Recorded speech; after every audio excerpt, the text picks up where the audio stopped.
Okay, G. Thank you all for joining. Let's do our weekly yoga sessions. Another Sunday, another week. Now, 3 months have gone in this year.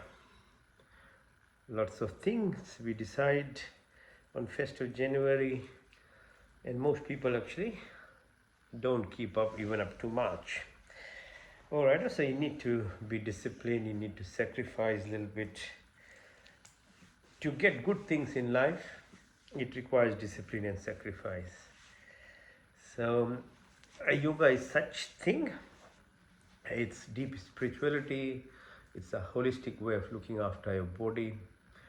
So your body itself, mind, and beyond. Yeah. So like we do every week, we'll do the physical part, the asanas.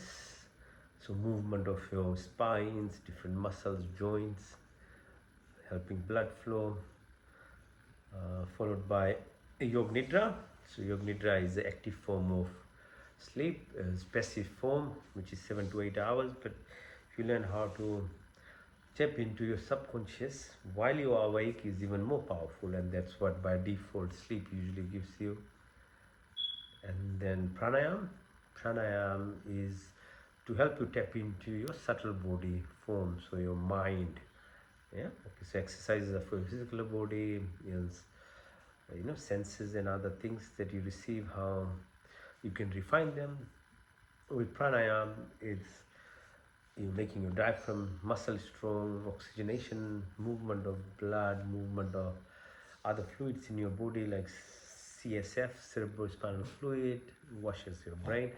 So lots of other activity happens, and as you learn how to breathe properly, means slowing down and more deep and longer breaths, you are able to actually control your thought process, because we get about 70,000-80,000 thoughts a day, and that's what exhausts us, that's what drains our energy. So some breathing exercises, and then the last part of is the drive of this body, the the real source of uh, who we are. Right? We are not this body, we are not this even mind, but we are part and parcel of the entire creation, which is energy. So if you slowly learn how to reach there, and which is not easy because of lots of impressions, sanskars, it's called, and multiple life births that we have, like the DNA of your template for the body. There is a DNA of your um, a lifetime in terms of beyond time and space, because as you know, matter itself, it only changes form, it's never destroyed.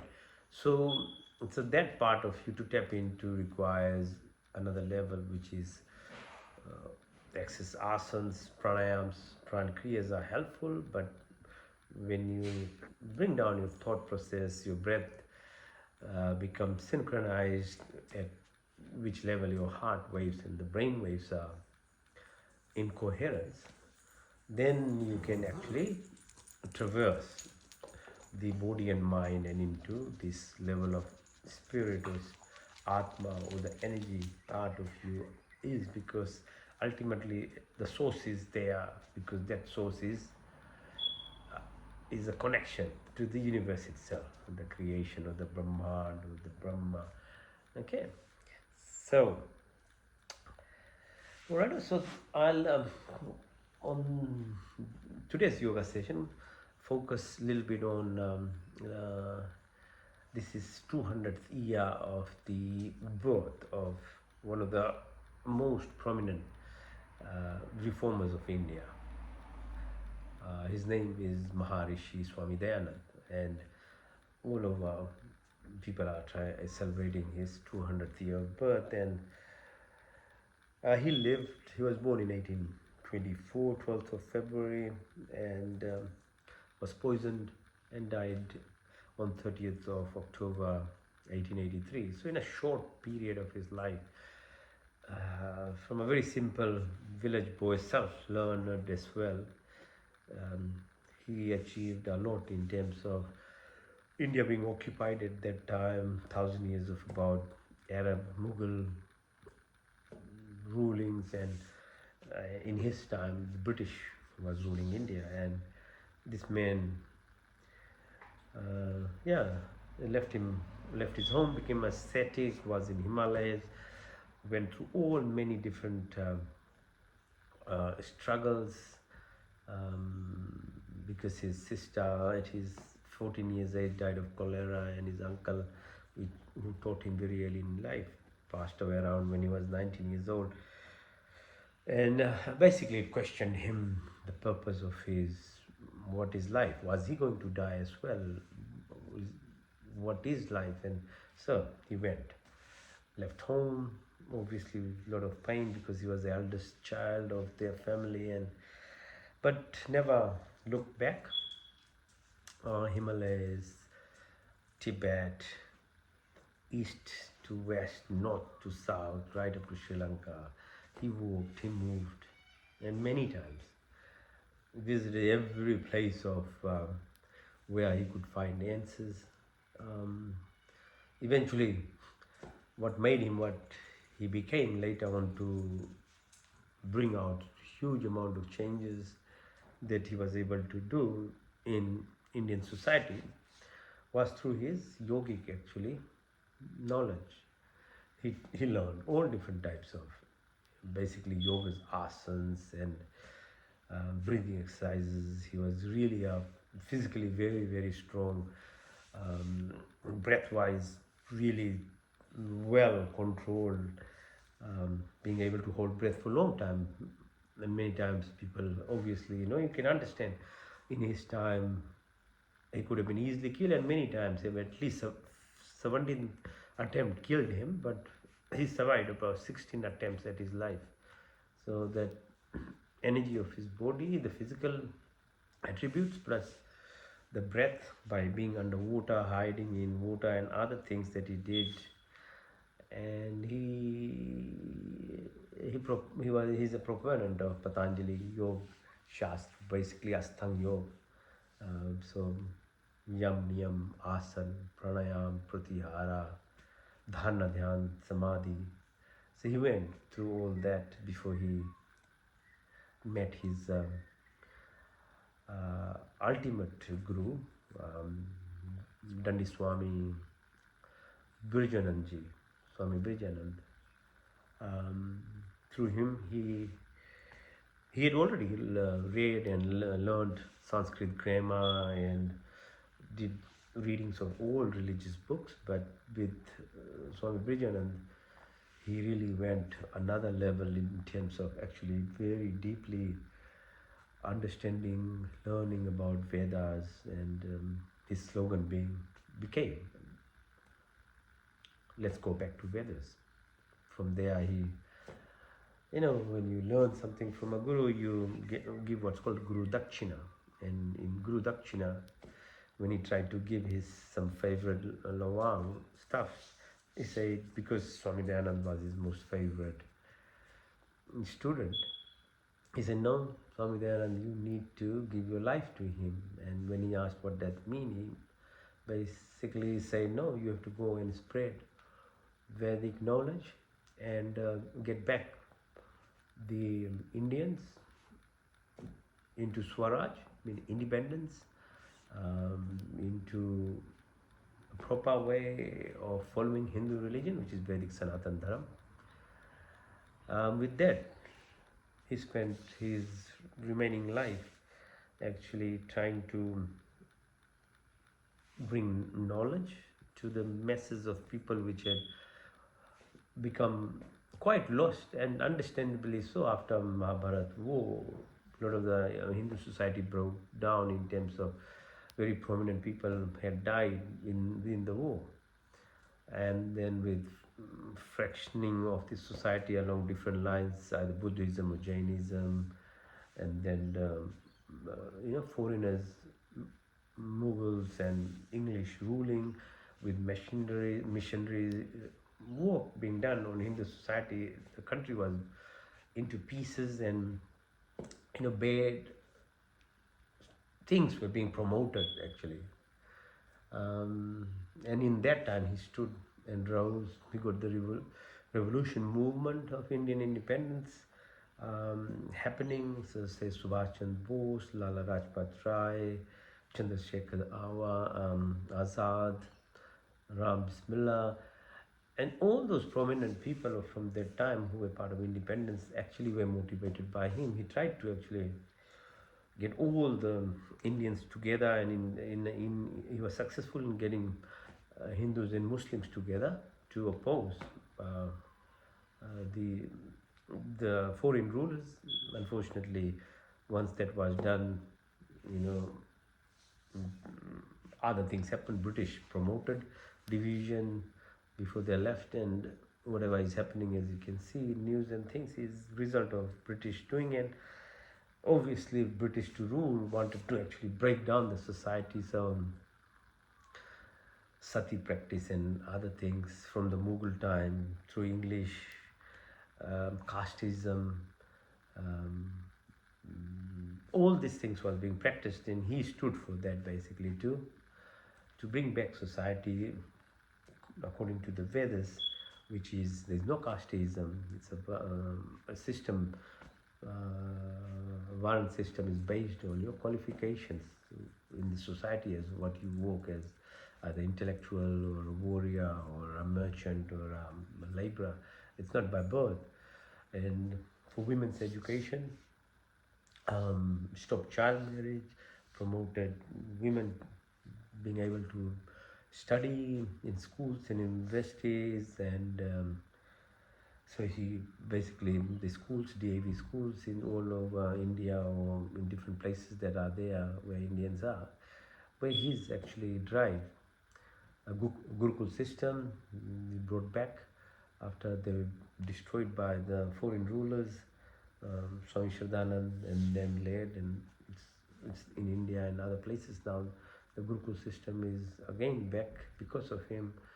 He stopped child marriages, he stopped, as I said, he brought equality to the society according to Manusmriti and Vedas, that there was no divisions, and so huge amount of contribution in a very difficult period of India. And what said Prime Minister Modi and others are doing is basically his vision of what India should be: Swaraj, independent India, Swadharam, is a Vedic Sanatan Dharam, independent, growing, and what India used to represent 5,000 years ago during Krishna's time, that India should be back to that. So huge amount of contribution. So yeah, it's a credit to him, and trying to know his life has been one of the things that I've done through many years now, and I just wanted to know what made him such a brave, such a strong, so focused, and just adhering to truth in a period of time when India was really at its most bottom level in its civilization, that he was able to stand up and get help India get back onto the track, and today we are seeing the fruits of it. So okay, so breathe in deeply.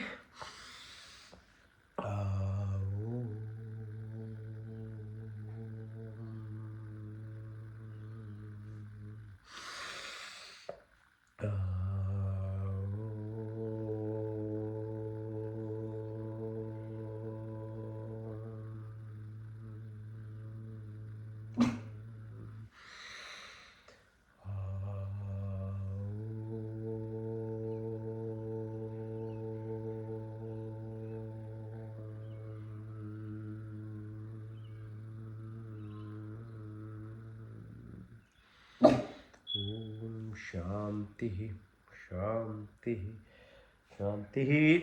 So, पुनः सभी को धन्यवाद साथ देने के लिए. Thanks for joining. Okay, Chakrasana. 3 times clockwise, 3 times anti-clockwise. Then lift your hands, touch your floors. So basically trying to get your body going again after sleep. Yeah, so let the blood flow.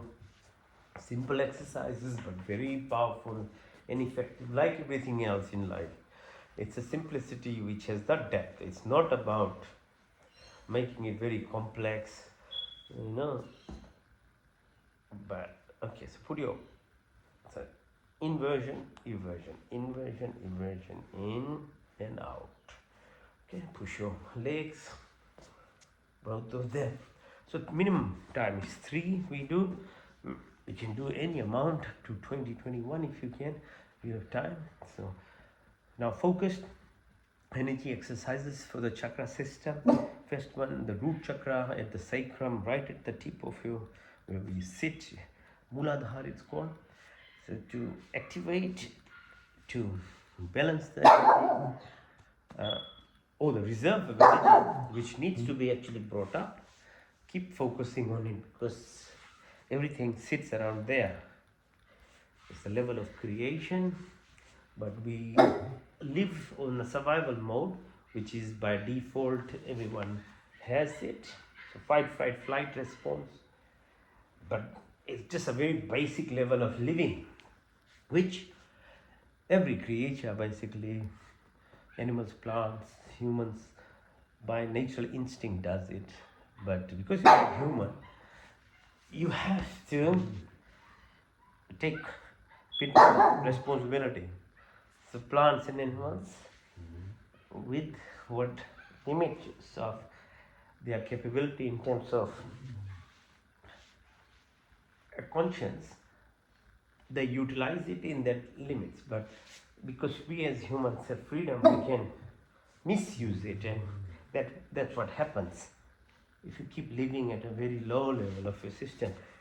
So that's that exercise helps with mindfulness onto your root chakra. Now mindfulness onto Swadhisthana, or second chakra, which is within the level of your groin.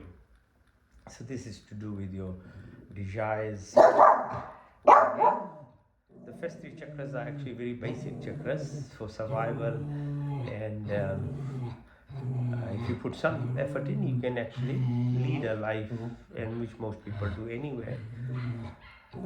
So if you are not careful, then these desires can be disease causing. So salt, sugar, fat, addictions, alcohol. Okay, so we need to talk about it. We need to be mindful about it, because the reserves of the energy that is there, if you leave it on its own, it can be very detrimental. But if you are focused on it, then you bypass the superficial aspects of it, either the Muladhara or Swadhisthana chakra, and then you are tapping into beyond. Because you understand that we live at a conscious level, that we are living is only 10% of any control of this body. Even your sensual perception or your physiology, chemistry, aspects of your body, it's 10% is actually happening in your conscious state. The rest, 90%, is in subconscious, which probably the better term is supraconscious, because that's a master. It's like the iceberg, when you see on the sea, on the tip, it's like probably only 10% you're seeing it, but what sits under the sea is 90% of that iceberg. So same way in your conscious state, if you leave it to the 10%, it's very minimal and it's very superficial. And because of the nature of it, then it's very frustrating, and it's whatever we feel and experience in life is because you're living at that level. So the intention is to actually go beyond. So these exercises, yogic exercises, yoga means fusion.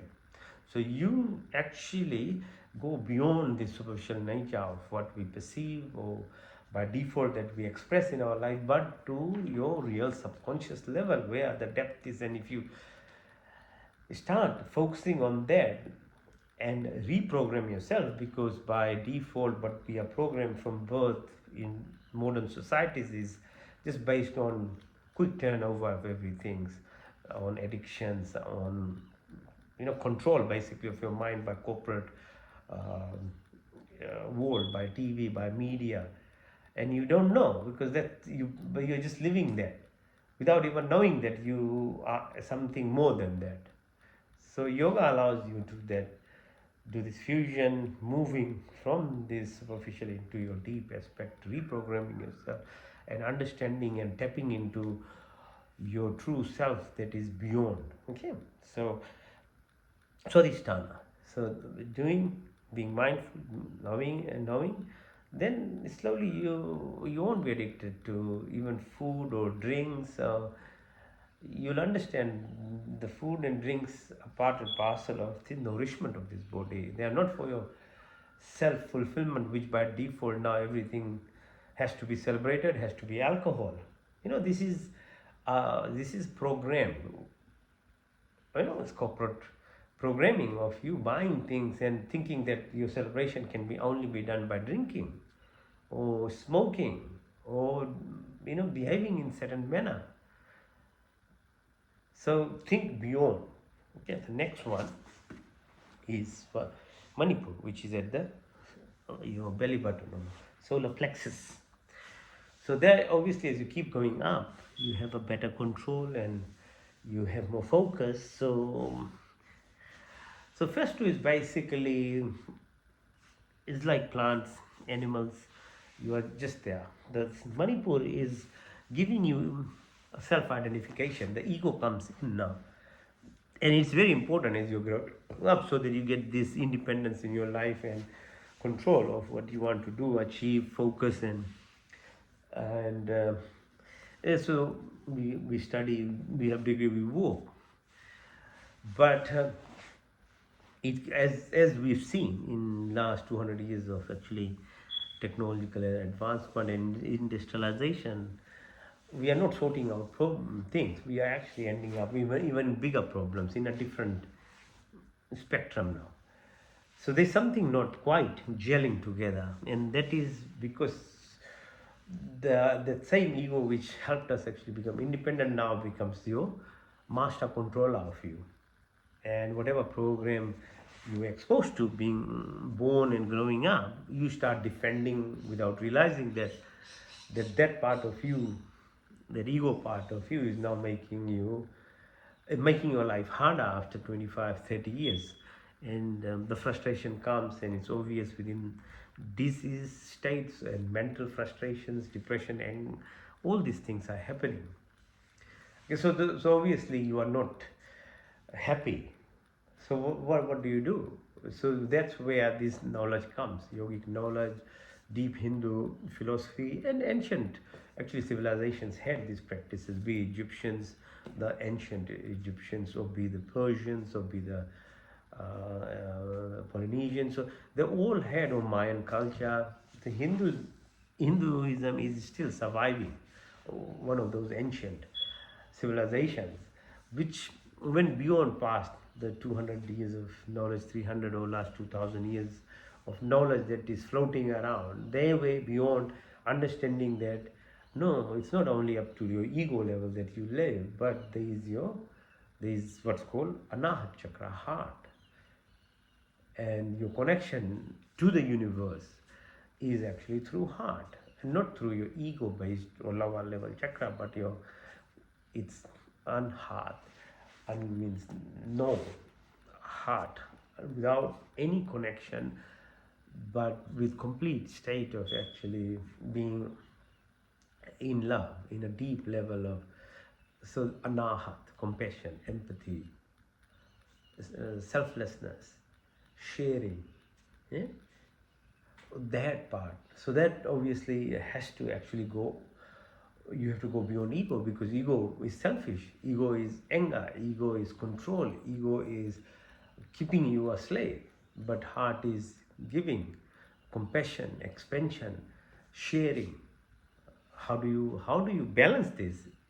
It's not easy, because ego, to survive, has to keep being in control. But if you were to come by heart, which is the language of God anywhere, and that's why if you keep praying at the level below those energy centers, you are really not breaking through, because something else in you is controlling even your prayer methods and everything. You are not opening up even. So how do you open Anahata chakra and level of expression of love is through what's called Vishuddhi chakra. V means complete, Shuddhi means cleanliness. So practice of breathing exercises. So breath is your life basically. Swasa, the more you learn about it, the more you're able to tap into what's called prana. Prana is the component of universal energy in you, which when you connect to, then Vishuddhi. So cleanliness, a practice with it actually moves you from your ego self to your heart self. Because mind is controlled by ego, and as long as the frequency of mind rules, you will keep being egoistic. And by thinking that you are in control, actually you are a slave to your own self, not to anyone, anything outside. Forget about even that, to the corporate marketing world, but to your own self, you are not understanding. So that activity itself then, so when we, so for Manipur, press, keep pressing, rotate your body, you're pressing on it, visualize what we are discussing and talking.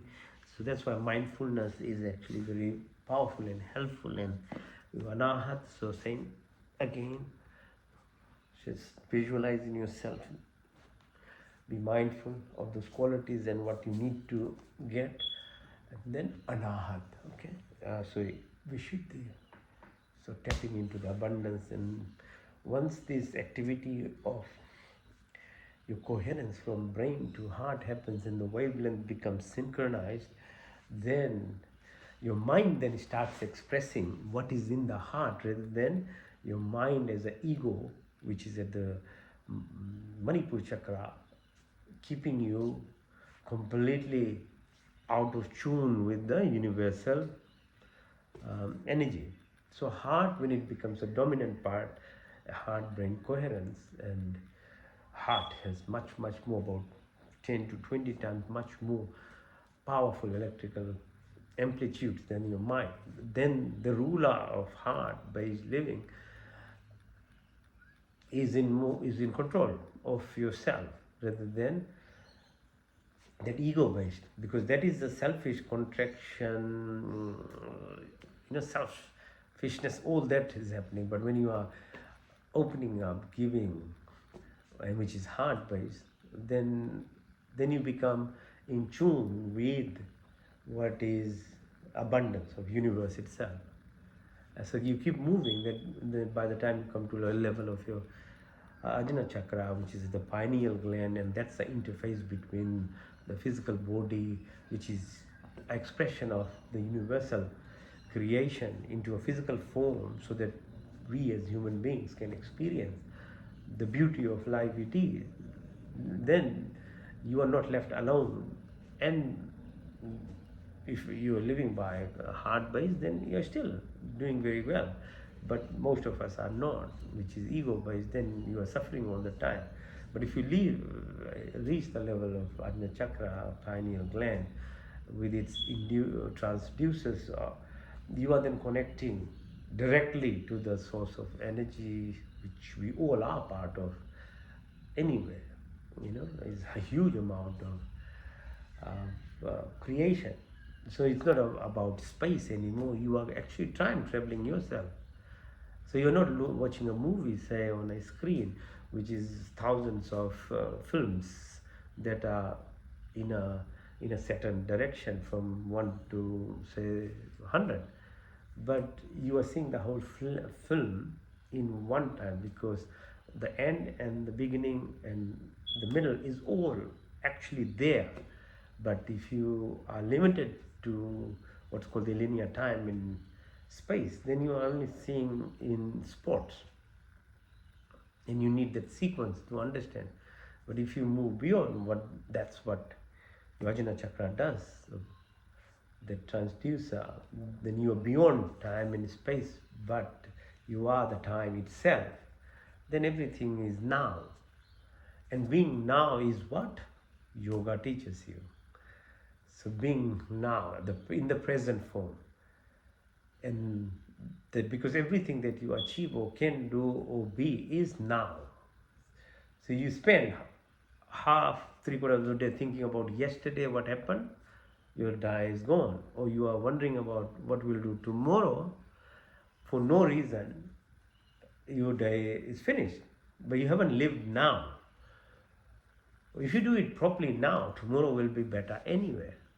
And what if you learn the lessons from yesterday, being in the moment? So yoga, that fusion part is that's what it does. And then that's how you can actually live the full film, so to say.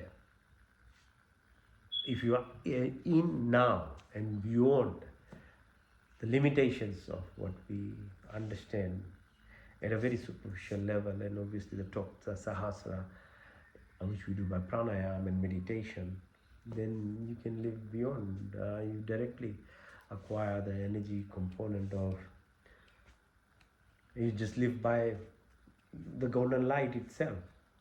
Okay, so that's this is some of the introduction part of it, and just getting through you some. Okay, keep doing exercises now. Padmasana.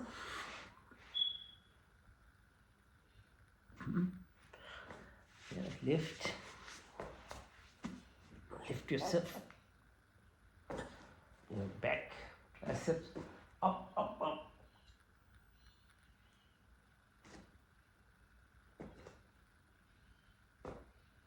Yeah. Now lie down. Legs 45 degrees. 1, 2, 3, 4, 5. Touch the floor. Back up. 1, 2, 3, 4, 5, 6, 7, 8, 9, 10. Touch the floor one more time. 1, 2, 3, 4, 5, 6, 7, 8, 9, 10, 11, 12, 13, 14, 15. Right enough. Now, shoulder extend. Sarvangasana. Over the head. Hold. 1, 2, 3, 4. Open.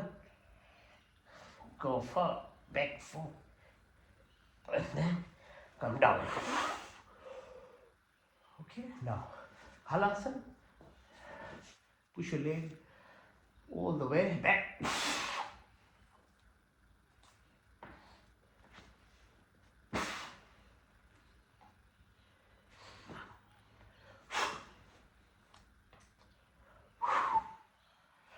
Now open your legs up, outside in, and then inside out.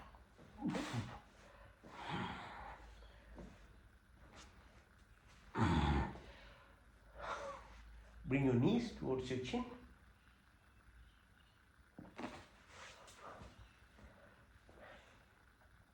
Hold together. 1, 2, 3, 4, 5. And lift yourself up. Up and down. Go side to side, right side, left. So side your tummy. Exercise the muscles there. Matrishasana. Now bring your ankles towards the bum. Lift, lift, lift. Hold it. 1, 2, 3, 4, 5. Chakrasana. Lift yourself. Up, up, up. Support your neck. Makrasana. Twist your back with the help of your ankles together, knees together. Look on the opposite side as you push the knee on the opposite side. Now variation of it, lift and push as much as you can. Now boat position, balance, come up. Gomukhasana. Sit on your right ankle, push your right ankle over your left knee, and your right elbow behind your left knee. Look at the back. 1, 2, 3, 4, 5. Extend your arm. 1, 2. Now lift your left hand. Try and touch the fingers on the back. 1, 2, 5, and touch the knee. 1. Change side, right ankle over left knee. Push, spar back. 1, 2, 3, 4, 5. Extend your hands. 1, 2, 3, 4, 5. Now right hand above your neck, left from the back. All the 1, 2, 3, 5, and touch the back. Sit, relax. Now grounding and tapping. Okay, so each cell has 1.4 volts in your body. If you have 100 trillion cells, then you can multiply and understand the amount of electrical impulses that passes through your body. That's the conduction within. Okay, so grounding important. If you can walk without shoes somewhere nice and clean, that's nice, but you can do the stepping. Okay, sole of your feet, front. Keep your mind focused, your hands become your connection. You can use your pranic energy to heal any part of your body, because everything is energy driven. Okay, electrical impulse, thoughts become electrical impulses as they reach your cells. The DNA of your body gets affected. So you're very powerful in your own cell. Don't think that. Right, hands as well, clap. Okay, different mudras all have impact on how you think, how you express yourselves. Okay, so press. Both sides. Then here, press around between the bone and the tendon. There is radial artery. Press on it in a circular motion. Put your hand and then just do this exercise. Very helpful in terms of balancing acid-base secretions in your tummy. Ancient Indian systems of actually keeping healthy both sides. Now use the muscles here to press, massage the head. The stress, strain of daily living accumulates around these muscles here, around your head, on top of your skull bone. This is called scalp. So it sits, so you tap onto it. Tap nice and good with your fingers, your chin, your cheek, your chin. Reserves of energy sits here. Learn how to tap into these things. Hands. Okay. Now make a fist. Put under your right armpit. Breathe in through the right nostril, out through the left. Opposite.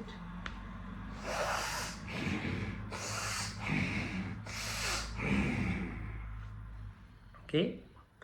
Now exercise. Fronting the floor. Start with either you can stay in the plank position or you can do 100 push-ups, whichever way suits you.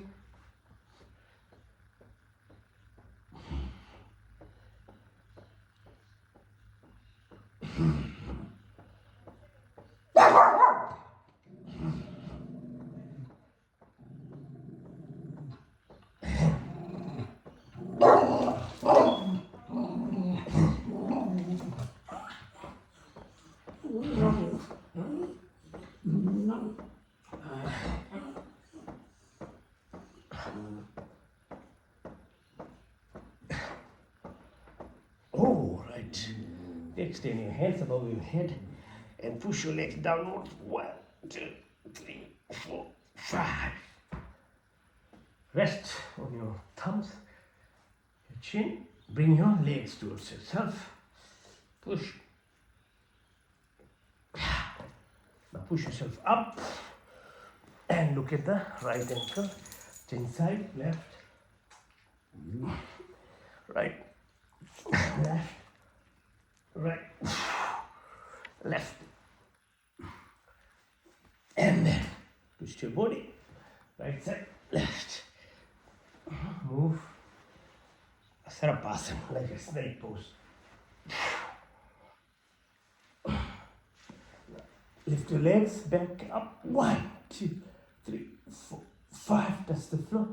Back up. 1, 2, 3, 4, 5, 6, 7, 8, 9, 10. One more time. 1, 2, 3, 4, 5, 6, 7, 8, 9, 10, 11, 12, 13, 14, 15. Hold your ankles. Pull towards yourself. Lift your chest up. 1, 2, 3, 4, 5. Now do it with breath. 1, 2, 3, 4, 5. Go side to side. Right, left, right, left, right, left.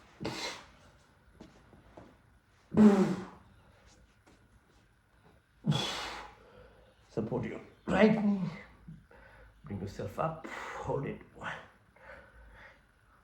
Change side.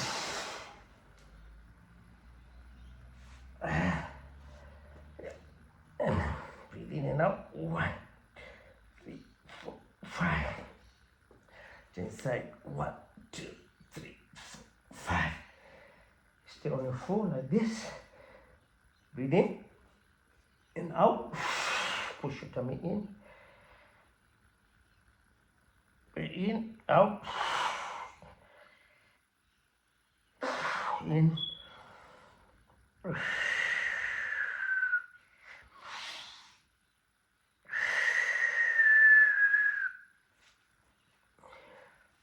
Child pose, Balakasana. 1, 2, 3, 4, 5. Sthirasana. Go on your knees. Push yourself back as much as you can. Go back. 1, 2, 3, 4, 5. On your knees. 1, 2, 3, 4, 5. All the way.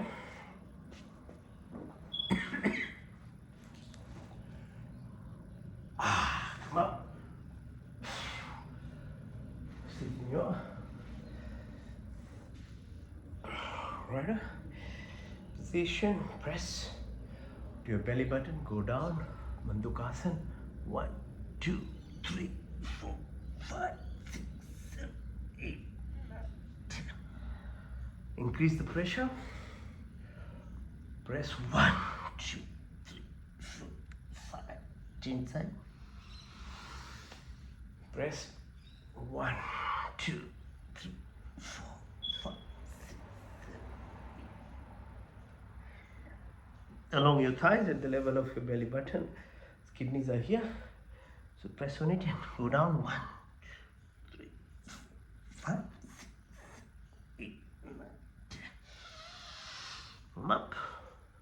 Exercise for your eye.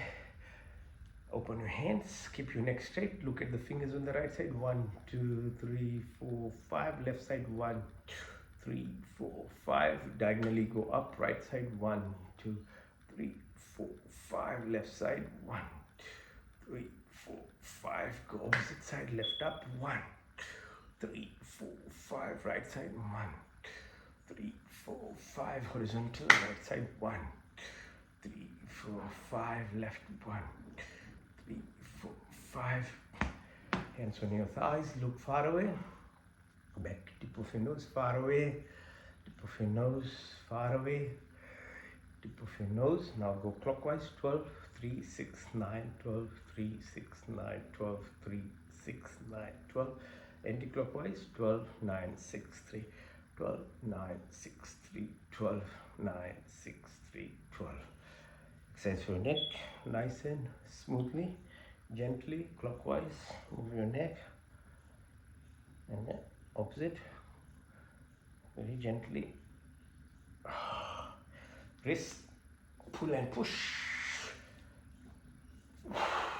Rotate, outside in, inside out.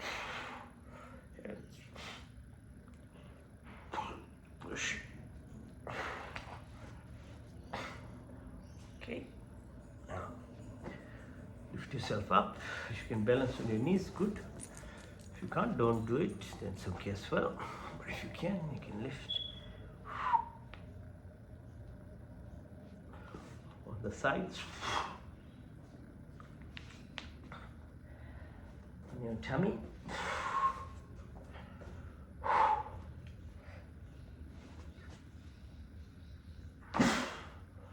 Now lie down flat, lift yourself without touching with your hands. Try and just use your muscles a bit and utilize it. Lie down, go up. All right, now stand up and do breathing exercises. Nice and deep breath. Breathe in and out.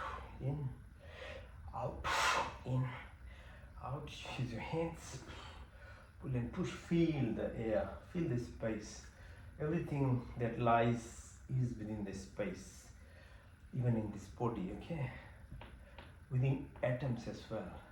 So try and link yourself as much as you can with the space that is there. Okay, breathe in, feel it, feel. See, each of our gadgets teach us that. Okay, so you get the Wi-Fi connection, but if you have your Wi-Fi intuitive connection through the space, then your body's, develop that part of your body's Wi-Fi system. Now, standing straight, like a tree pose, Vrikshasana. 1, 2, 3, 5. On one leg, 1, 2, chin sign.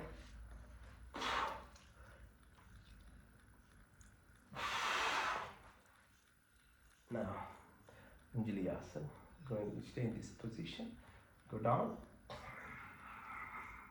Come up. Hold your earlobes. Go down. Go down again. Hold it, Malasana. 1, 2, 3, 4, 5. Come up. Warrior pose. Push. 1, 2, 3. Keep going up. 1, 2. And then balance yourself. Lift. Chin side. 1, 2, 3, 4, 5. Lift. 1, 2. And then hands up. 1, 3, 4, 5. Now exercise for your knees. Go clockwise, anti-clockwise,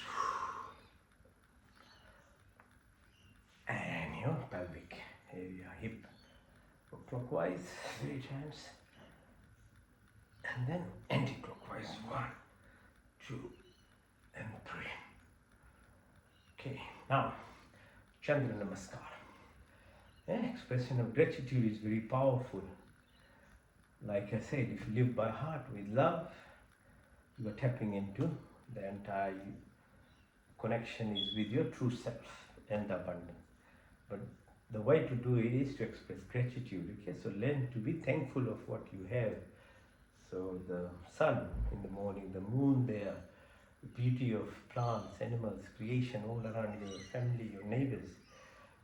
Just be grateful all the time. So Chandra Namaskar is this set of positions starting with 3 cones. So touch your right ankle, look at the fingers on the top, push yourself down, and then bend your knee, go all the way.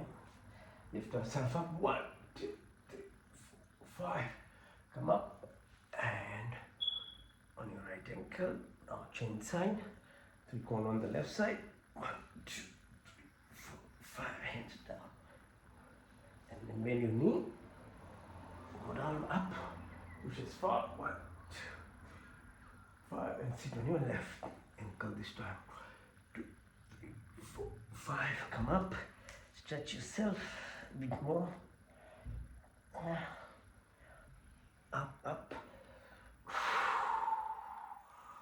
The last set of exercise standing up is called Surya Namaskar. In Surya Namaskar, it's a 12 positions. You utilize breath, and we just don't have time to do many, but 3 sets is probably you realize your heart rate even starts getting higher and you start sweating. But if you have more time, do more. So they incorporates 12 different steps from head to toe. So you stand again, expressing gratitude, sun to the sun with the energy that is there. Breathe in and then breathe out. Push yourself far. Breathe in and out. Touch your toes. Push your right leg back in the plank position. Asthangasana, chin, knee, toes are touching. Bhujanga, lift yourself up. Parvat or mountain pose. Then lift your right leg, followed by the left. Push yourself up all the way. Okay, now do it same thing from the left side. Go from the left. So breathe in and out. In, out. This time push your left leg back.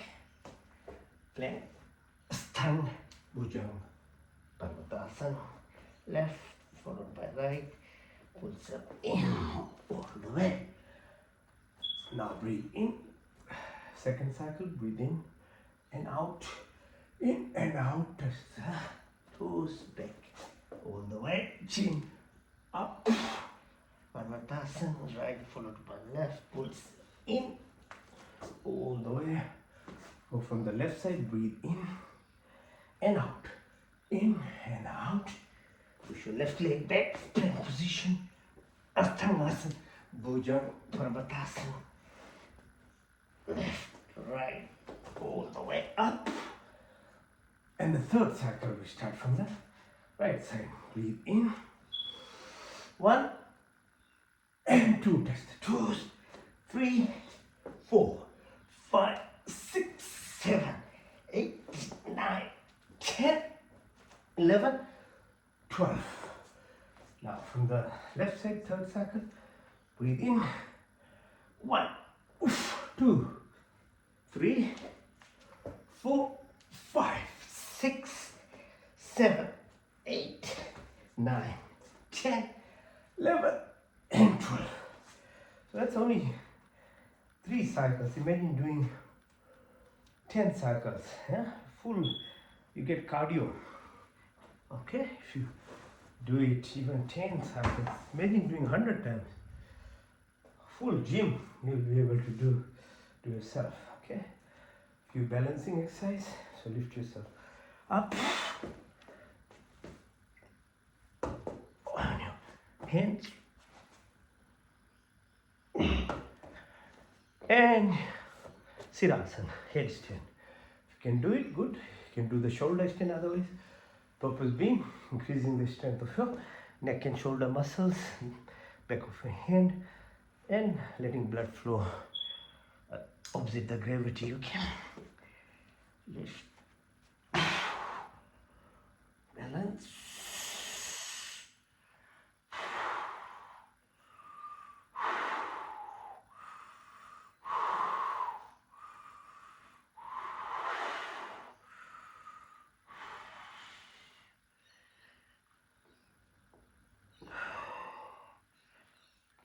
okay. Now the very last asana is called Shavasana. Okay, dead man pose, corpse, like a corpse. Well, so lie flat. Relax, done the exercise. The body is nice and good, blood is flowing. And exercise itself actually cuts down your thoughts. Okay? Because you become a bit more synchronized in your breath. Thoughts go away. So you can take advantage of this position that you've reached and go through Yoga Nidra. So lying flat, down, hands are separated a little bit, your legs are separated. Breathe in as you watch air travel through your nostrils, through your throat, into your lungs. Some 800,000 alveolar spaces get packed by oxygen. And you know your intellect is either nutrients, healthy nutrients, or oxygen. That's all is. So learn how to deeply breathe. Oxygenation of your brain in your body gives you energy. Observe it, visualize it. As I said, it's a space that is 90% of our body is even a space. Okay, this is tapping into that space gives you connection to the depth of everything that there is. Okay, so breathe in deeply. Visualize that space that you are floating and you are connecting. And as you breathe out, put your attention now from the heart all the way right to the toe as you breathe out. Now visualize the flow of blood returning from your toes, from head to the heart to the lungs, and the lung tanks out your carbon dioxide and other toxic gases of your body. Whilst doing that, it connects you, your brain, what's called sensory system, with your motor system in the body, along the spinal cord, the information that disseminates and it receives from your either touch or the photons of light or the hearing wavelengths. The information goes there, travels along, goes to the brain, interprets, and within microseconds you are interpreting. So if you, what's called the second prana or pan, gives you this increased reactiveness to your perceptions of things, your coordination, your proprioception, everything that is around and beyond you. And that's how you balance yourself. Otherwise, earth is spinning, but otherwise you'll fall. And people, when they lose that connection, they get vertigo and other stuff, and then that's how you start falling. Or alcohol, which suppresses your awareness of the proprioception. So the exercise itself is that clearly increases your connectivity, motosensory nerve perceptions. Breathe again deep. Now bring your attention to the belly button this time as you breathe out. And focus on the third prana, it's called saman. In your body there is metabolic activity happening, there is power source. As long as you are warm, you are alive. As long as there is sun, our universe is alive. So that connection to your body, the powerhouse, the source, is the component of your prana. Third, saman, it's called, gives you glowness, beauty of your face, the power, the weight balance. Breathe again.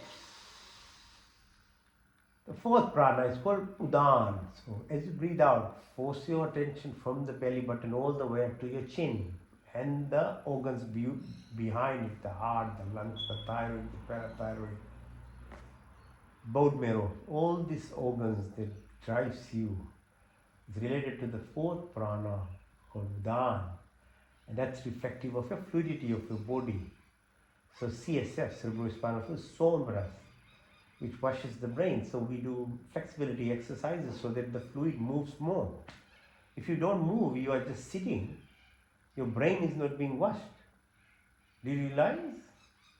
Because the brain, there are cells, 100 trillion cells, they need. So their fluid that flows through is like washing, in very simple words. No? So flexibility exercise, when they move what's called a spinal cord, Meruband, it moves the fluid, and with proper oxygenation, so you can increase your neuronal connections and the life of them. The fluid in your eyes, your lungs, your heart, your tummy, the fluid that a baby even grows in the uterus. So that fluidity, Shitalta, cohesion, and I talked about the electrical impulses, that require this medium, the fluid in your body to move those information from your cells, be it physical in nature, photons, lights, etc., or your thought even. It changes into electric impulses and the message goes to each of your organs and tissues and your DNA. Earth itself has to have that amount of water to survive. And the connection within, around, in the ionosphere, in the atmosphere around Earth and beyond. These are the connectivity of you, your transducer of your brain. That's how it links to all these things. So breathing deeply. The fifth prana is called Vyam. Now all the way go up as you breathe out right to the top of your head. Visualize the flow of blood through your body. There are 40,000 kilometers of blood vessels, nerves and other structures which are linking you. Your skeletal system, the bone, 205 bones, your neural system, your vascular system, your physiology, your chemistry of your body, the atomic, the subatomic component of this body, how it functions, the magnetism, how you can increase your magnetism towards achieving things, still at a physical level. We're not even gone to the subtle level yet. Breathe deeply. So without breath, you might be able to survive for 5 or 10 minutes, but that's it.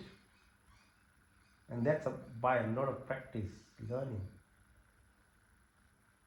So breath is very, very important, powerful component of us, and we don't learn anything about, we don't do anything about it. Imagine if you had good practice of breath and diaphragm and other muscles are being nicely tuned up, the organs are being nicely balanced within your tummy, your lungs, your heart, and with that oxygen and other components washing up and providing nutrients to your brain and other organs. Now breathe again, deep. Now this time concentrate on the other thing that makes this body is food and drinks. So visualize now. Your duty as a human is, because of the freedom, understand your body physiology. What do you need to eat? Your 38 trillion bacteria in your body, bacteria that are good bacteria feeds on cellulose. So plants, vegetables, prebiotics, probiotics. Ethically, morally, you have the freedom to choose. So you have to make the decision, are you going to destroy your climate, your forest, everything that gives you oxygen, and then in place of that, grow cattle farming, chicken farming, everything else which just to feed yourself, or these other options. You have to make the decision. So the choice is ours when you are a human. At the moment, 80 billion animals are killed a day to feed people. So you choose what you put in your mouth. You have to be aware, conscious, you have to learn. Human beings only succeed by education. So you have to learn. And the right things, not the wrong things. Not some ideology and stuff, but what is real, practical, which is righteous to the environment, to the planet and you.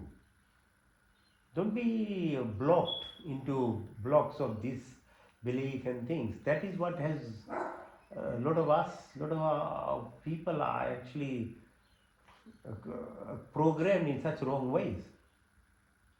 For once, become independent for yourself, who you are, unique as an individual. Why you should be part of a herd?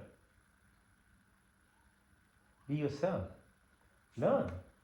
Educate yourself. What is correct? The digestion process starts in your teeth, by your mouth. So you need to chew things. Because chemical processes starts here, and your heart rate, your blood pressure, your brain function all starts from activities of your mouth. So different colors of fruits and vegetables. Vegetables need to be warmed up in proper way. A little bit cooked, but fruits wholesome. Different seasons, different colors, different shapes have meaning. Nothing is happening just like for the, someone is like this. No, everything has a meaning. 40 centimeters of esophagus, food part, 8 meters of small bowel, 2 meters of large bowel, in which there is about 38 trillion bacteria. And these bacteria are directly related to your functions. You have more neurons or brain type of cells in your tummy than in your brain. How about that? So actually the brain is in your tummy. So brain is second, heart is third. They have this kind of what's called neuronal cells in them, scientifically, validated these things. 70% of your immune system is within your tummy. So if you're not going to look after it, your immune system will be busted. 50% of your good feeling hormones are secreted along the lines of what's called endocrine cells in our tummy. So if you feed the wrong food, the wrong bacteria grows, you're more susceptible to infections.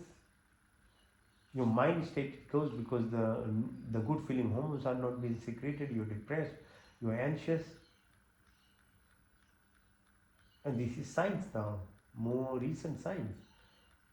Tells you the microbiome of your gut is essential in terms of prevention of Alzheimer's disease, diabetes, heart disease, lots of inflammatory diseases, idiopathic diseases, when you don't have the right type of bacteria, cancers.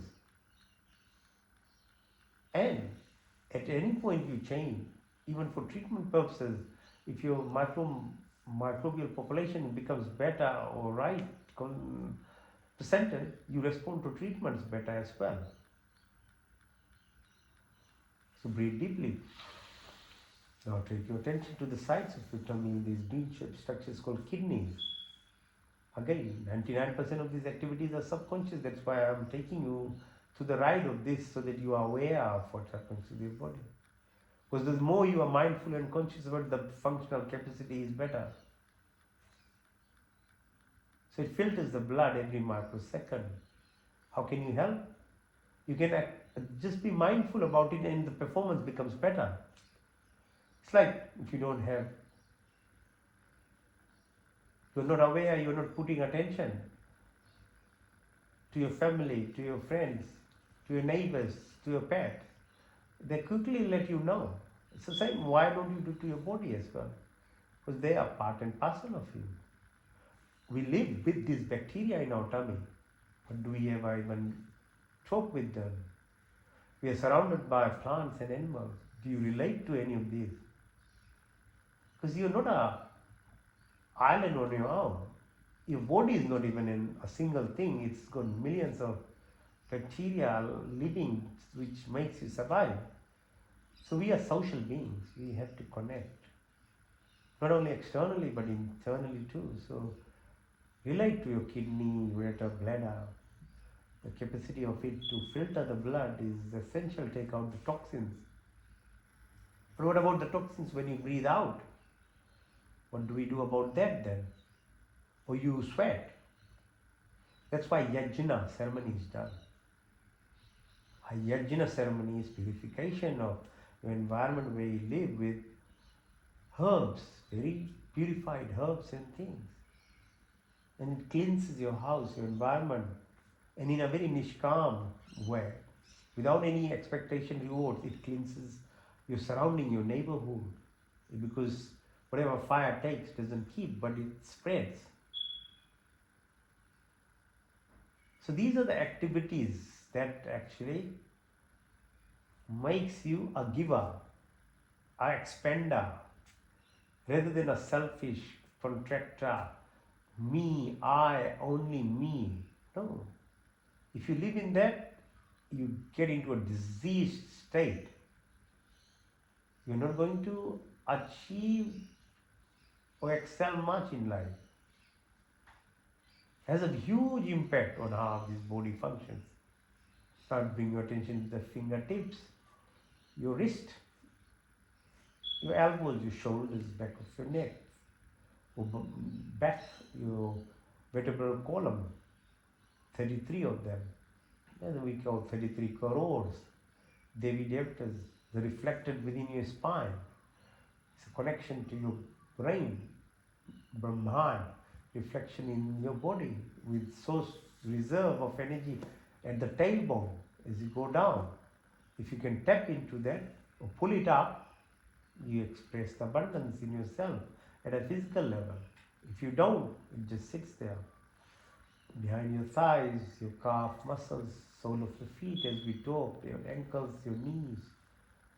Come back to the groin area, your spinal cord. Left side is called Ida, right side is called Pingala. In the middle is the Sushumna Nadi. So the Ida is related to the presence of moon. So waning and waxing of moon.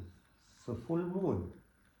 Time to put your seed for good ideas that you want to express in your life. Because that the energy it brings. Or when it's dark, then you have to remove things from your life that need not be there. So Shukla Paksh, Krishna Paksh, or Ekadasi, fasting, impact on your body. You need to give rest to this body even. You keep pushing things in your mouth, body doesn't get rest. So fasting is very important. Or sun, which has impact on your Pingala, right side, directly on your pituitary gland. So your pituitary gland has this master endocrine organ. Without that you can't survive. So it's the earth moving around the sun and tilting, and the sun with our universe within the Milky Way. Nothing is static, everything is moving. So your pituitary gland functions at that level. So if you sleep on time, wake up on time, then only your endocrine organs secrete the hormones. The pineal gland functions in that manner as well because of the impact of the sun. So as the sun rises, you start secreting serotonin, the blue light with it. Your day activity, the brain waves start changing from delta into beta activity of the day, and as the sunset, when you return home, the red light watching it starts secreting melatonin, and which is lots of activities in your brain for antioxidants, functional capacity, and the sleep that it brings with it for a good rest. It's that light which is impact on your pineal gland. The thyroid, your parathyroid, your bone marrow, maja, asthis, your stem cells, reserves of each, the Y-shaped structures called antibodies or the mutant-like structures, lymphocytes, so army of this body. The reserves is there, the pharmacy is there, but what's the point if you don't know how to tap into it? And if you're only going to live by reactive nature of lower 3 chakras, fight, flight, your body will be busted and you'll be diseased. Because you are on cortisol driven. But rather you should be actually utilized when only in terms of emergency. So adrenaline and other things are released. The rest of it needs to be balanced by what's called vasovagal tone, which is rest, repair, regeneration, creativity that happens to this self. If you don't do that, then you are rolling in one fast line and you'll break down. So that the other component of rest, repair, regeneration is done by yoga, being in nature, associating with yourself with fasting, cold shower. These things, they stimulate your vagal nerve.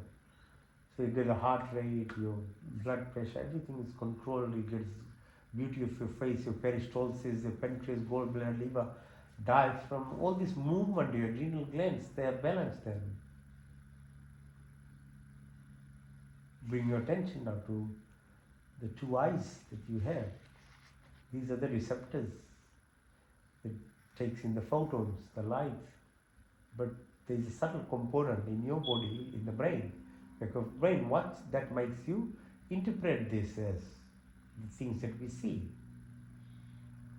Same thing with your ears, same thing with your nose, same thing with your tongue.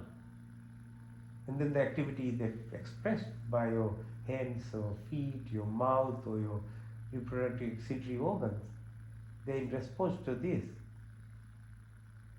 and they all link in to feed in the information of into the brain. But brain is not what is doing work, but it's a mind, and mind is a energy form of it, passes electrical impulse to each of your cells in your body, so you feel these emotions.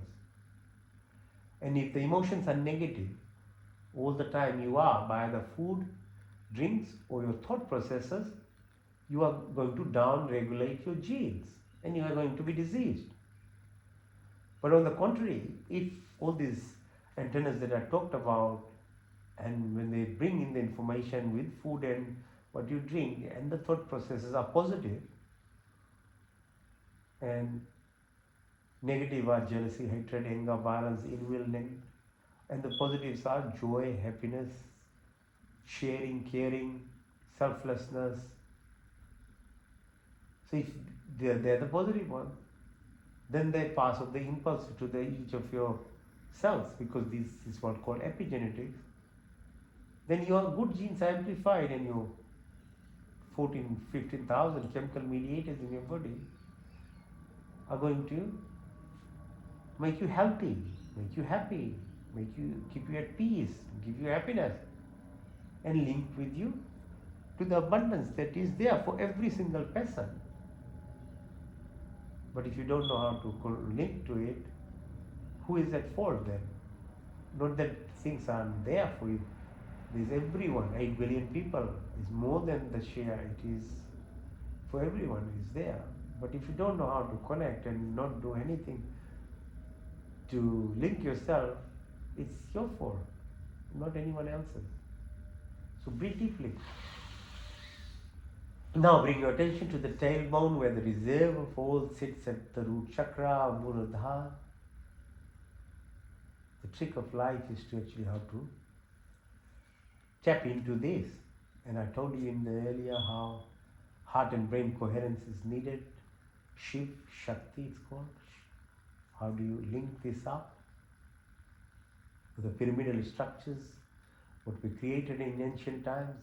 It's within your body, from the base to the heart, and then upside down pyramid from your crown to your heart, and then from your crown, the pineal gland is a transducer within the universe itself. This is the link, this is the way. It keeps going up. Muladhara, Sudhishta, Manipura, Anahat, Vishuddhi, Trikudi, Yajna, Sahasra, Brahmin, Brahmatra. So that is what yoga is eventually. When you keep practicing and keep dedicating yourself, you go beyond your limitations of only conscious self and reprogram yourself into who you truly are. And then eventually you start even watching yourself as the player you are within this illusionary world, but the person that you are is actually in the back. Then you are there and watching all of it. Because if you go reach there, then you can, you can get an outer body experience, you can do time travel then. Visualize yourself. Like about 500 kilometers from International Space Station, and what you see, Earth is tilting 16,000 kilometers an hour and is spinning 22,000 kilometers per hour. It's not static. Our entire planetary system, the Jupiter takes 12 years to go around the sun. The position of moon, the sun, and the space in between, Aditya, the planes of existence. Each of it, when you understand, and within the Milky Way then, how the sun takes on tour this entire universe, 200 kilometers per hour, something like that. Takes 250 million years to make a round around the star that the sun goes, and there are 300 billion stars like that in the galaxy, and then there are 300 billion galaxies. How humongous is the whole creation? It's beyond even the visualization. but that is what it is. You are part of that. So to understand that is a duty of being a human.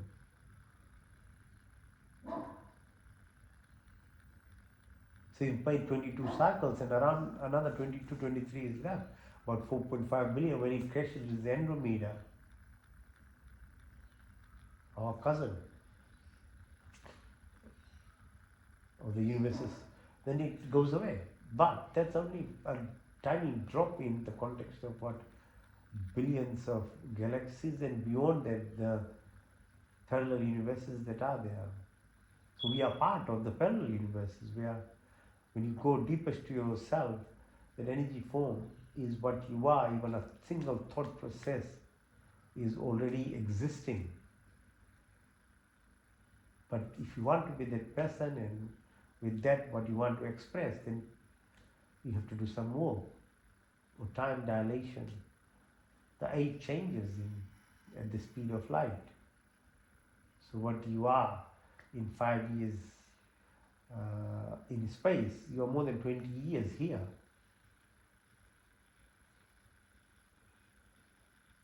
Earth, like planet probably closest to us, is like about 4.5 years light. Here's 1 light year, big 10 trillion kilometers in Alpha Centauri.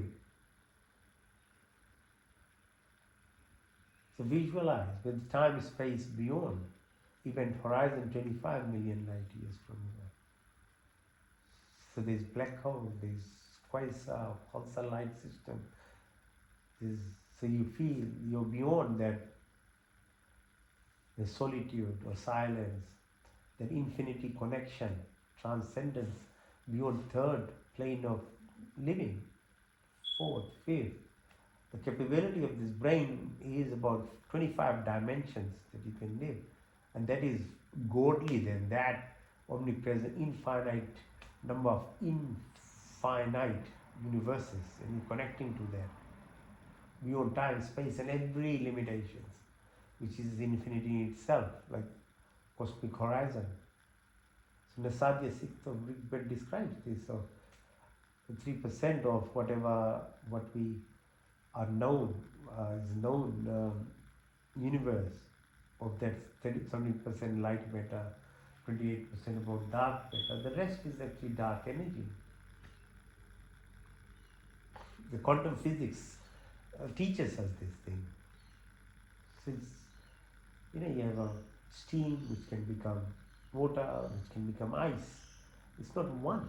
It's light, photons, energy, wavelength. What we hear.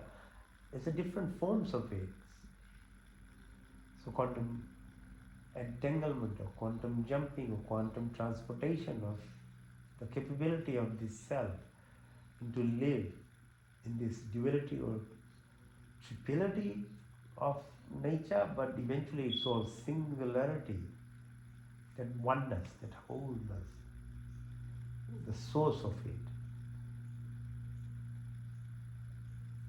So breathe deeply and breathe out. Breathe deeply and breathe out. So you can utilize this breath as your mechanism, because then you become in present now. You're living. When you are in present, then you actually traverse the time and space itself. Then only you can connect with that level. So breathe deeply. Put your effort in this. That's called Yoga Nidra. Okay? Now,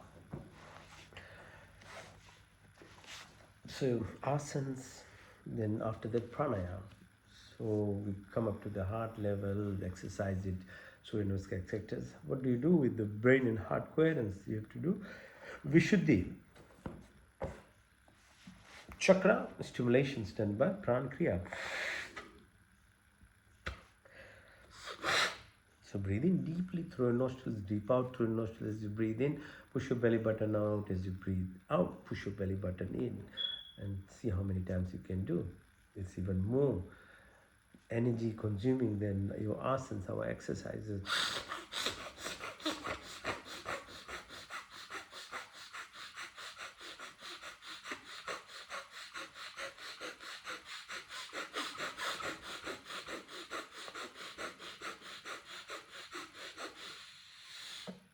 You can't just do by sitting, you can use your hands.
It's called Bhastika Pranayam.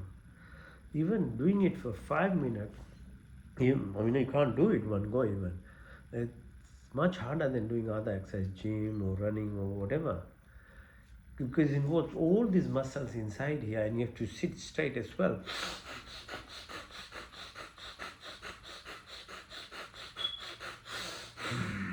Then visualize the impact. Each of these muscles, all these organs that are sitting in the tummy, they're all bound. But the activity is actually pressing onto your organ systems, the nerves, the blood supply, the physiology of it is impacted. So you have allergies, you have asthma, you have adrenal gland hyper stimulation. You can balance it. Just try doing it. There's no side effect to this. Otherwise, we have to depend on drugs to balance those chemical mediators that are produced. So Bhastika. Now, Agnisar, so breathe in deep, breathe out everything, hold the breath, and then push your belly button out and in. Let's see how long. Over practice, then we start learning how to hold the breath for longer time. So what fasting does, miracles to your metabolism and your health. Holding the breath does a similar thing. Okay, so learn how to hold it for a while. And then it, not only at a physiological level, but at a subtle energy level, you are able to go into this space. Because between the breath, there is a space. You hold it, you are in there. And because the breath is directly related to the fluctuations of your mind, the less the fluctuation is, the more you are in that space. And if that space is what is the entire creation, and space is where the abundance is, it makes sense that you are connecting to it. So it be wealth, health, wisdom, anything. It is there. Okay?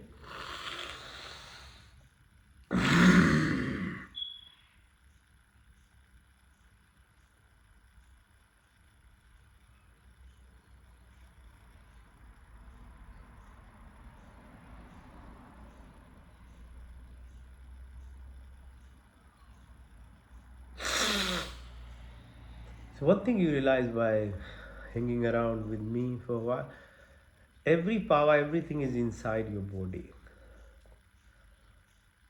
The more intuitive you become, the more you are within yourself, the more you are likely to link to the infinity. You can't link to the infinity by keep looking outside. It only goes to inside because the driver of you inside is the portion that is the universe itself, and it is present in every single person or every single living thing. Okay, so Agnisar, breathe in deep, breathe out, hold the breath and push your belly button out and in.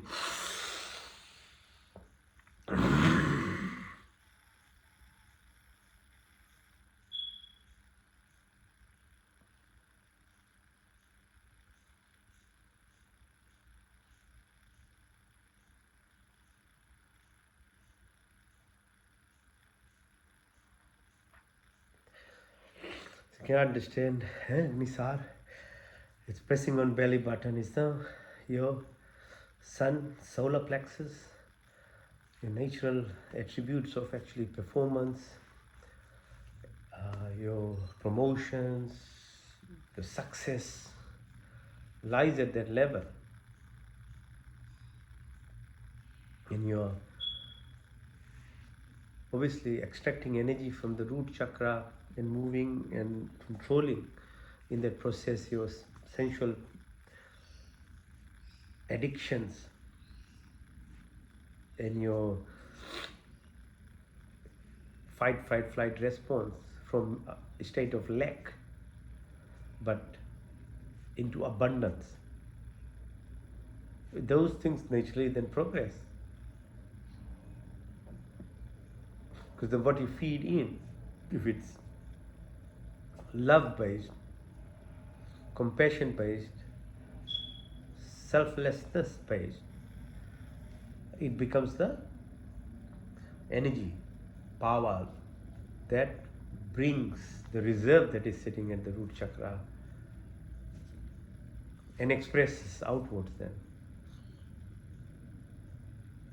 You could do the opposite, which is feed on more negativities and selfishness, jealousy, hatred, and that reserve of energy that is there will multiply more into a negative state with obvious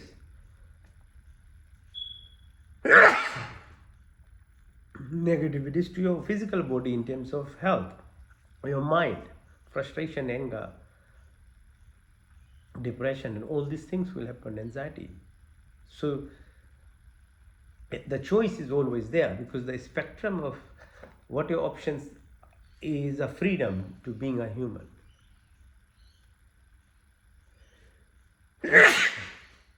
Being human with humanness, there's a responsibility and you make the choice. Otherwise be a plant or an animal then. You don't want to take responsibility or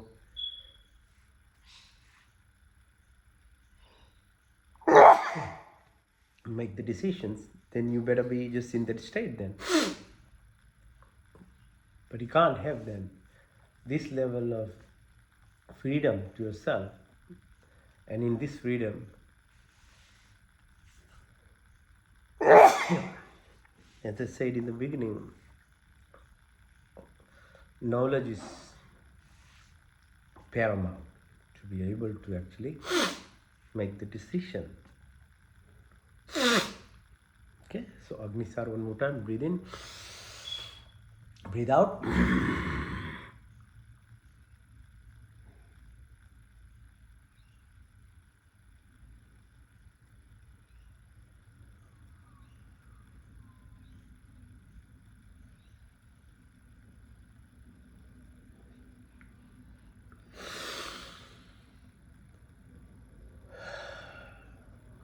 Now, let's do Uday Pranayam, which is now we are moving up to Vishuddhi Chakra.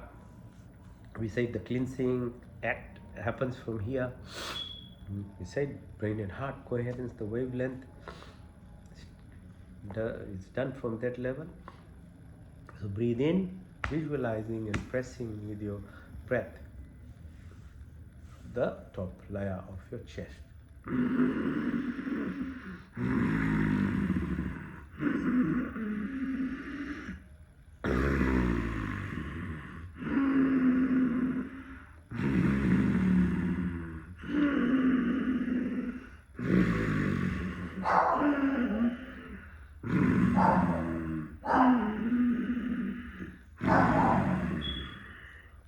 Variation of it, which increases the vibration more is if you put your chin on the chest, when you breathe in, when you feel your lung, then when you lift, you're ready to exhale, lift your neck up, press your right nostril and breathe out to the left.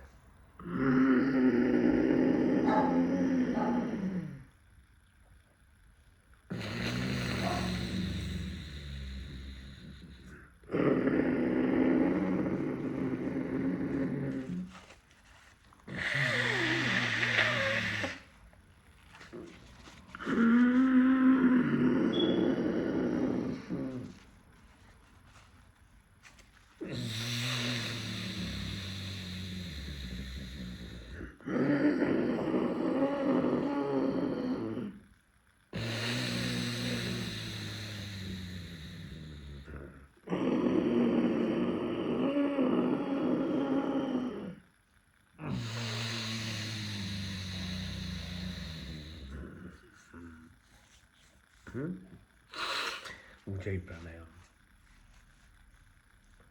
Now, breathe in. If you can twist the tongue, through your tongue. Breathe out through your nostrils.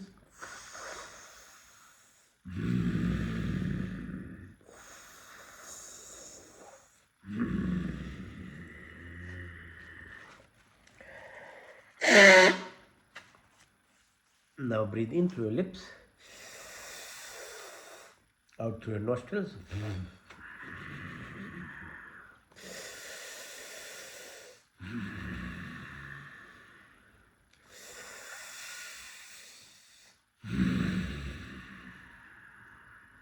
Abhyantara breathing. Deep breath in as much as you can. Or then out, which is called Vahi breathing.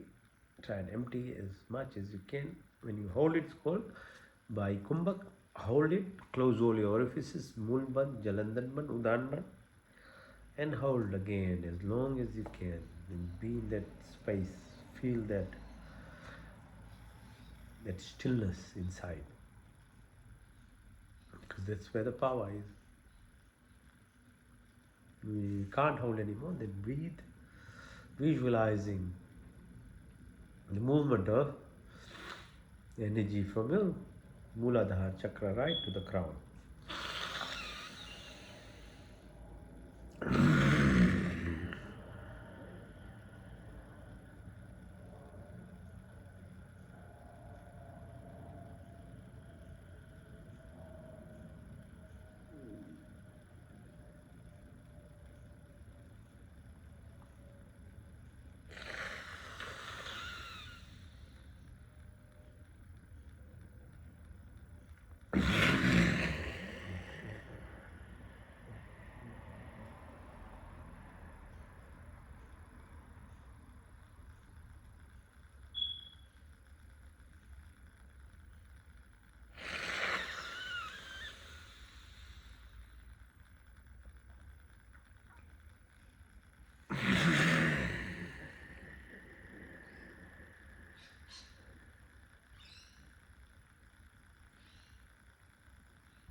Now let's do Kapalbhati. So metaphorically opening up your fontanel, your link with the Brahman universe. All these exercises are leading to your activation of your Ajna Chakra, the third eye.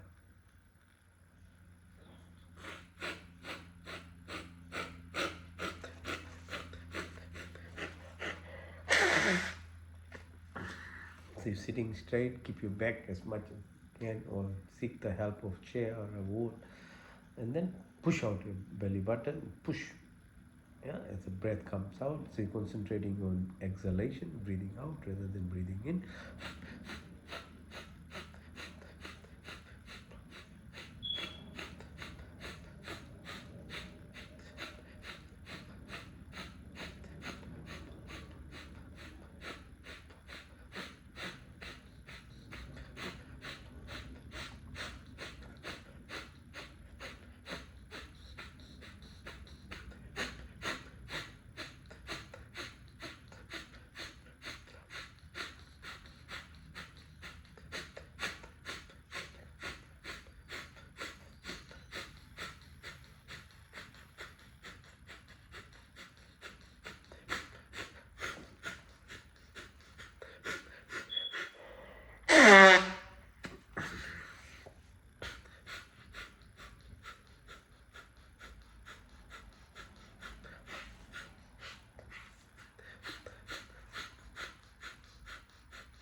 It's hard in the middle, in the beginning, but as when you go in the rhythm and when you get in the spaces, you don't feel the pain anymore.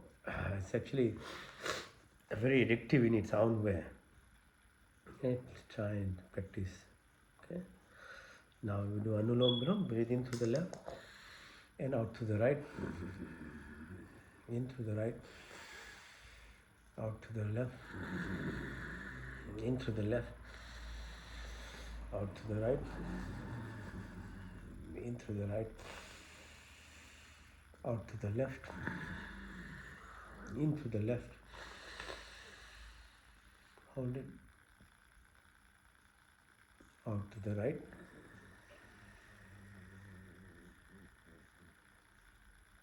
into the right,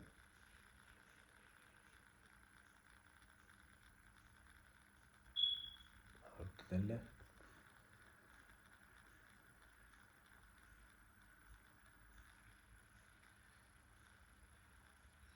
into the left,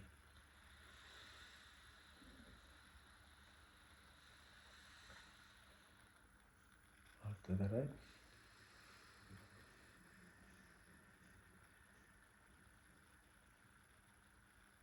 Into the right.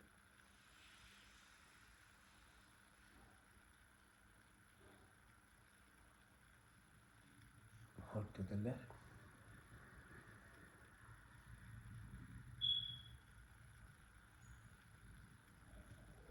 In through the left.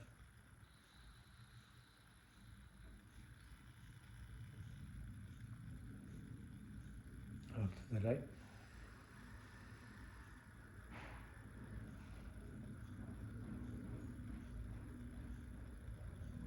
Into the right.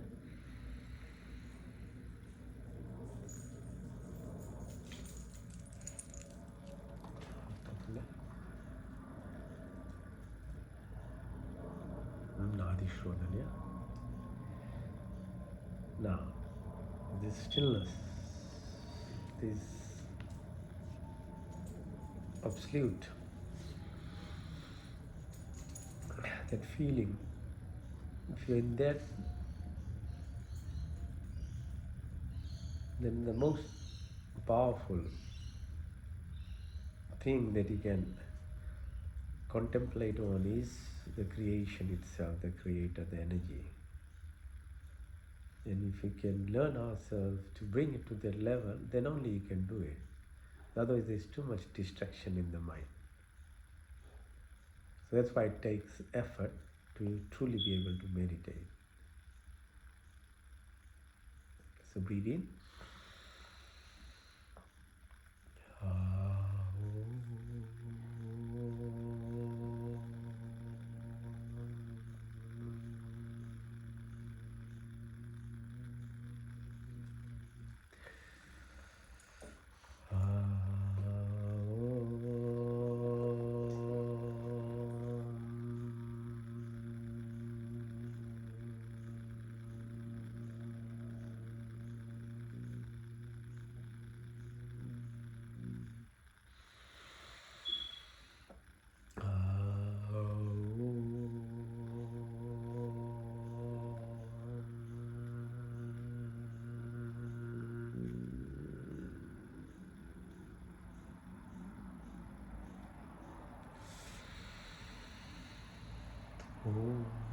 भूर्भुवस्वः तत्सवितुर्वरेण्यं भर्गो देवस्य धीमहि धियो यो न प्रचोदयात्।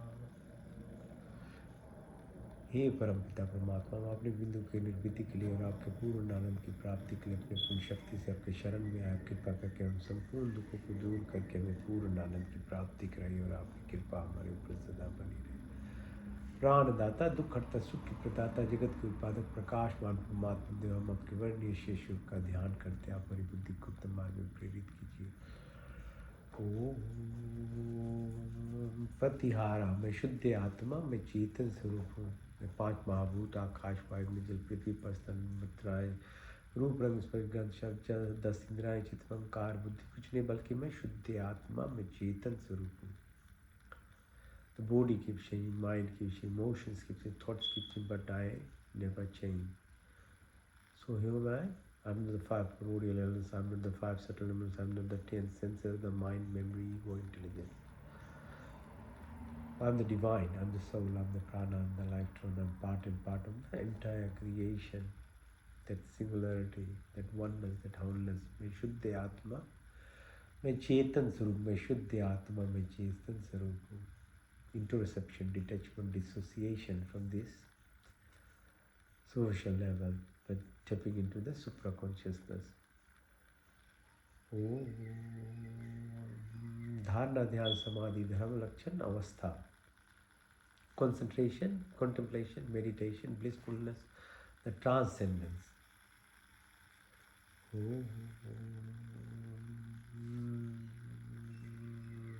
का पहला अर्थ स्वर व्यापक, सर्वशक्तिमान, स्वर अंतर्यामी है, जन्मानंद बने बेकार नित्य पवित्र सृष्टिकर्ता, उसी की स्थिति प्रार्थना उपासना करनी है। धर्म अर्थ काम, मोक्ष की प्राप्ति, ब्रह्मचर्य, गृहस्थी, वानप्रस्थ, संन्यास की यात्रा।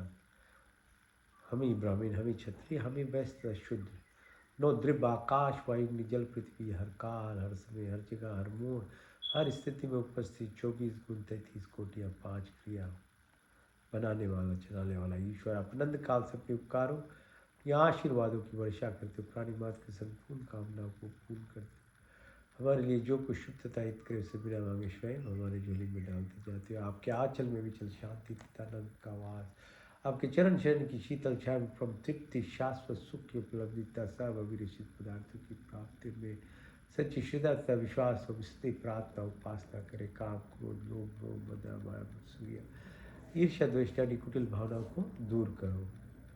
Creator, organizer, protector, omniscient, omnipotent, almighty God. From eternity, thou keep showering your blessing on desires of living beings, always fulfilled. Whatever is good and beneficial for us, you provided us without providing wisdom, happiness, peace, and contentment, love, and affection, dispel of illness, weakness, and worry. May we be like that lotus flower living in this material world, but be at every moment, every second, be detached from it. Remove narrow-minded selfishness, attraction, lust, anger, jealousy, hatred, violence, ill will, negativities of my life.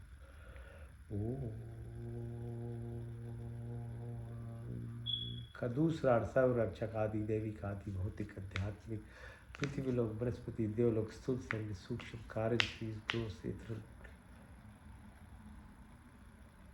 gross body or physical body, the subtle ethereal energy body or the karmic or causal body, but that which is the pure consciousness, the God consciousness, जाके राखो साइया मार सके ना कोई बाल ना बाका कर से जो जग मेरी हो, ये the sheath, ये the venture, ये the predator, every planes of existence. There is no randomness, there is no accident, but there is everything. Coincidence, synchronicity, symphony, harmony, hemostasis. Schumann resonance, 432 hertz of magnetism, mental, physical, material, spiritual.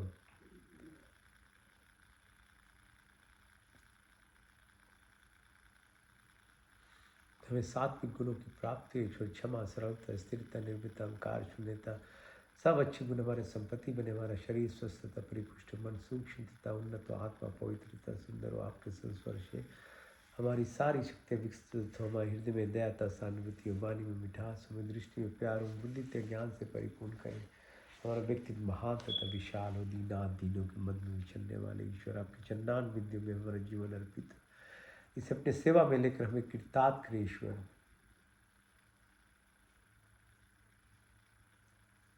We require all the virtuous qualities of life: forgiveness, simplicity, stability, fearlessness, humbleness, and all good qualities be our possession. The body be healthy and strong, mind pure and light, and soul divine, and through blessings come to all our senses be enlightened, a heart of compassion and sympathy. What's be amiable and thoughtful action, may a vision of love for entire creation, may we have complete education and wisdom, may our personality be virtuous and great, though exist amongst the poorest of the poor. का तीसरा अर्थ है शुद्धमसी, बुद्धमसी, मुक्तमसी, निरंजनमसी, आप शुद्ध, पवित्र, all pure, perfect and complete. हमें शुद्ध करो, हमें पवित्र करो, हम संकल्प करें, साधना करें, पुरुषार्थ करें, अभ्यास, तब विवेक और वैराग्य की प्राप्ति। तत्वमसी हम ब्रह्म जैसे सच्चिदानंद संकल्प मोक्ष शक्ति रीता। तामसिक राजसिक स्थिति जो हमारा चंचलपन है, मंकी माइंड, इनर्शिया, नेगेटिविटीज, जो प्रोग्राम्ड है, से रीप्रोग्राम करना है सबकॉन्शियस में।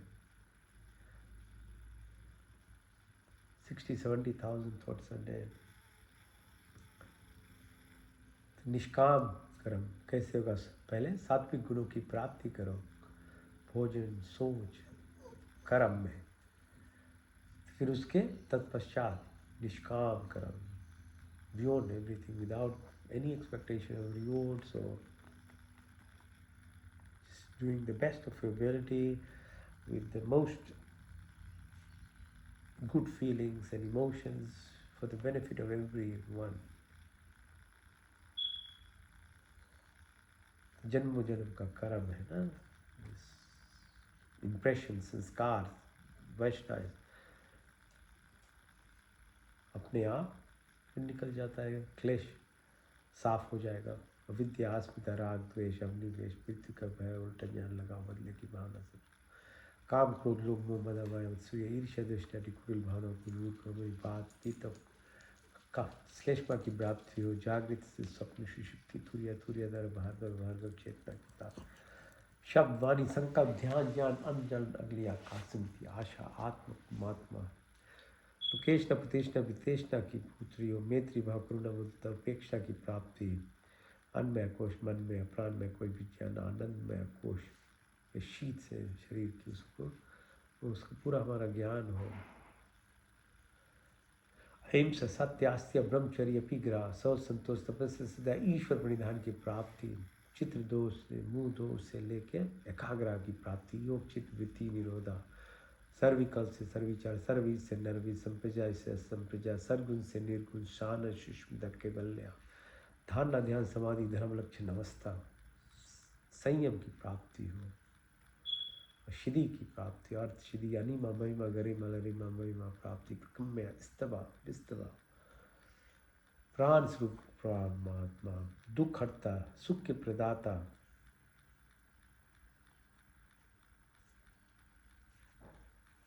प्राण, 50 trillion cells, 72,100 billion neurons, 200 billion enteric neurons, 40,000 sensory neurites, प्राणदाता, दुख हरता, सुख की प्रदाता, जगत के उपाय, प्रकाश परमात्मा, निशेष का ध्यान में बुद्धि को। ओम सत्यम, ओम ज्ञानम, ओम अनंतम, ओम ब्रह्मा, ओम सत्यम, ओम ज्ञानम, ओम अनंतम, ओम ब्रह्मा, ओम सत्यम, ओम ज्ञानम, ओम अनंतम, ओम ब्रह्मा, ओम आनंदः, ओम आनंदः, ओम आनंदः।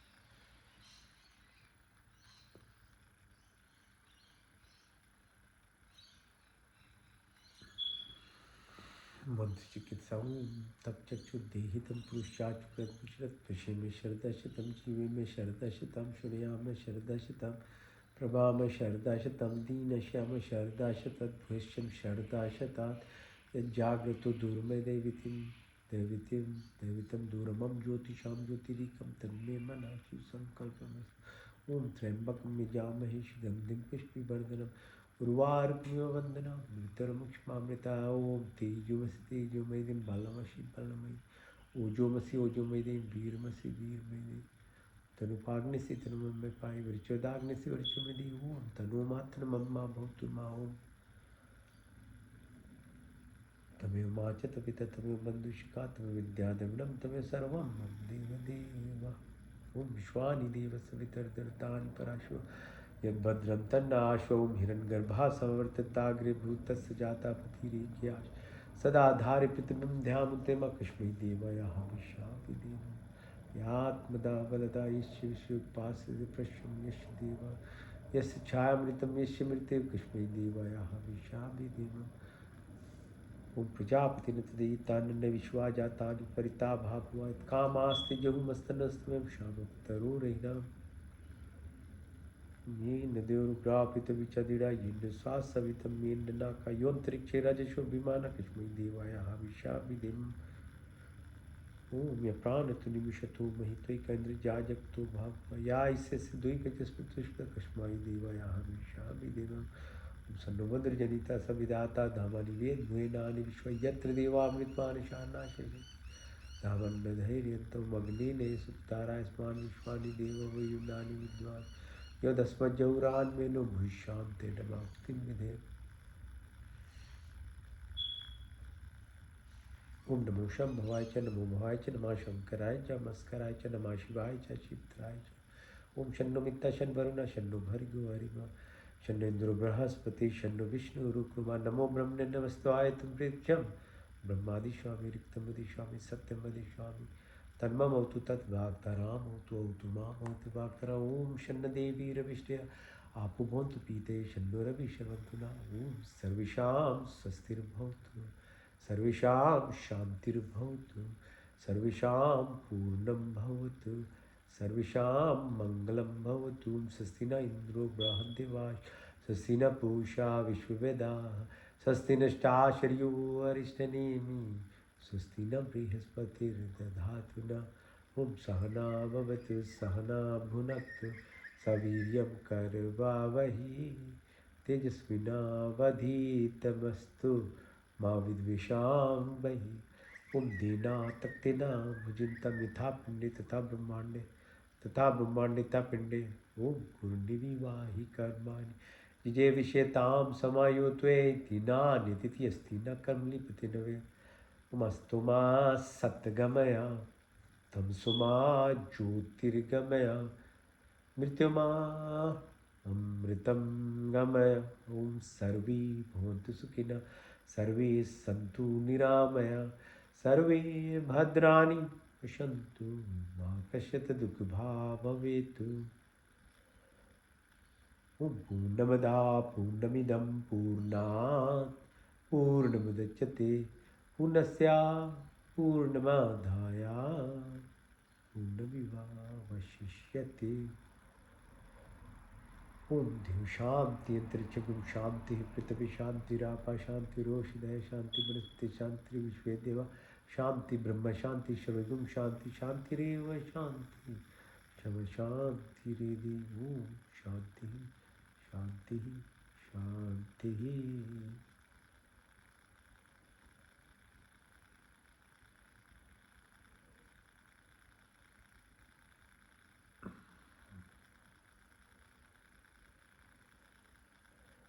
Oh.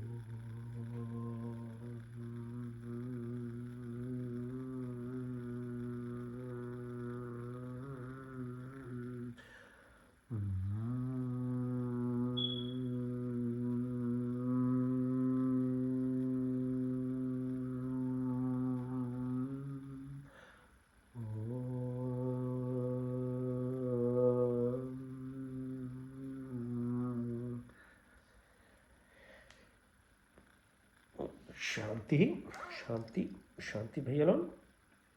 Thanks for joining. As I said in the beginning, we are celebrating at the moment Maharishi, probably after Yogeshwar Krishnji.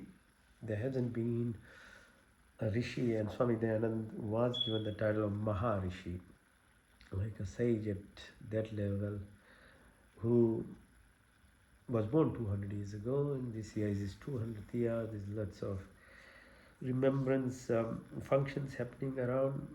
A good time to reflect on his teachings. A lot of his teachings already are in practice in terms of his belief in making sure women got education. There was no child marriage, and older people didn't marry young girls. All those in last 70 years, as the world has moved on, these things have been actually looked after quite well. In terms of India, he's been labeled as the inspiration of modern India, believing in science, going back to the Vedas as source of all knowledge, and having independence. Most of the freedom fighters, the believers, including Mahatma Gandhi, Swaraj movement was his conception of ideas. So he did enormous amount of this thought process was so deep at that time when India was under foreign rules for at least 1,000 years at that time. And after breakdown in the civilization of post Mahabharata, so for person to come around and enlighten the population, stand alone, um, and learn all the different spiritual texts, and then made commentaries, and then having other intelligence to go back to Vedas, the Falklands, the grammar, understanding all, and propagating through India by forming Arya Samaj movement, which is a revival movement of Vedic-based teaching, not a new religious sect or anything, and removing basically all sorts of social ill habits which had crept in either through the occupation of India, like Sati Pratha, where Mughals used to kill and take away women, and women had no choice, and then leaping into fire, and then it became part of the culture, being taken advantage by scrupulous people in society to control. Well, he went against that. He removed and went to the Vedas and Manusmriti and explained that Varna system is not based on birth but on your karma, your work that you do.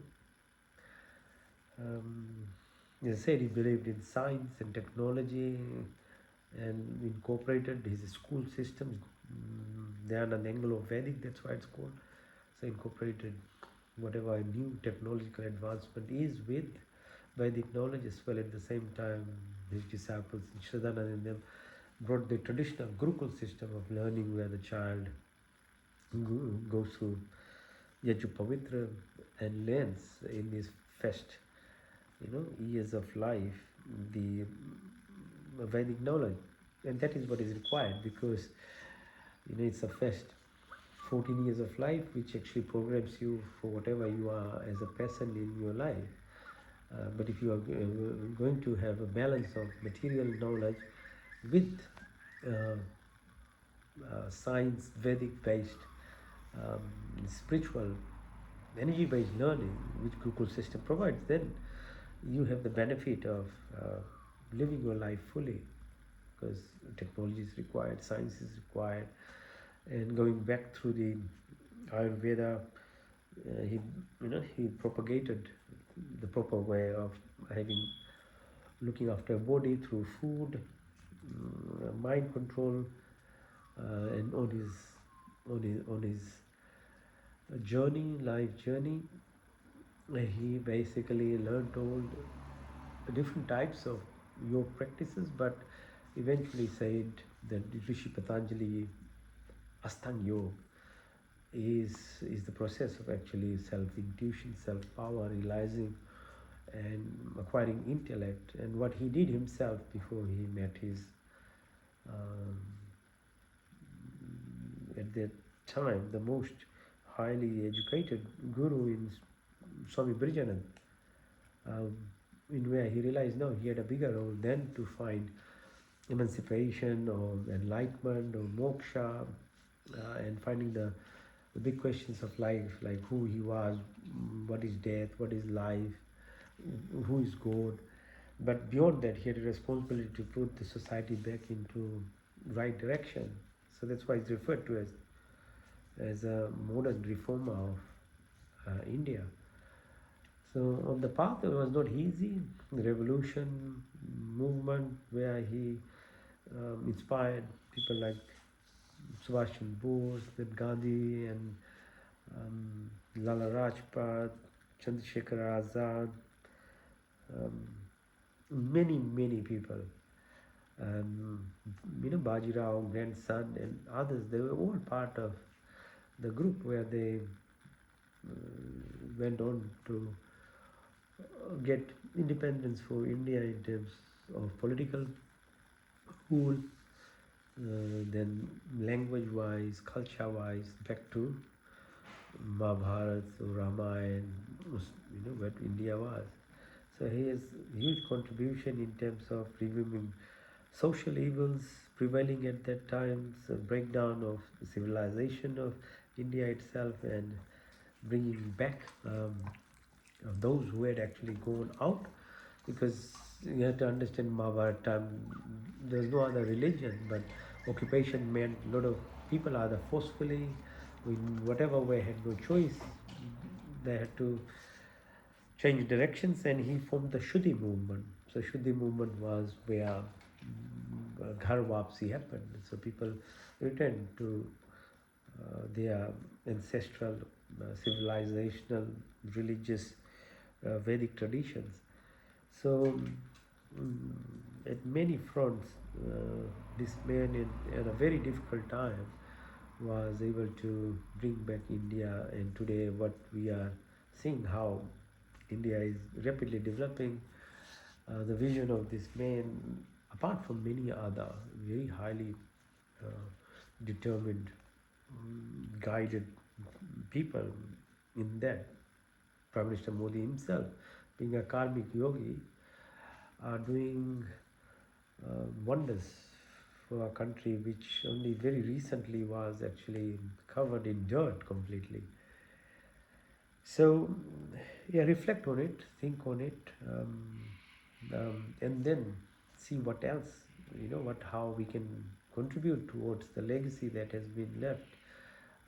Those that are societal evils have gone, but there are many other uh, factors, other contributions that are still not, we haven't taken off, and the most important of which is to looking after yourself, your body, your mind, your soul, and that is what actually was basically the formula for him living that, reaching that level of intellect and direction and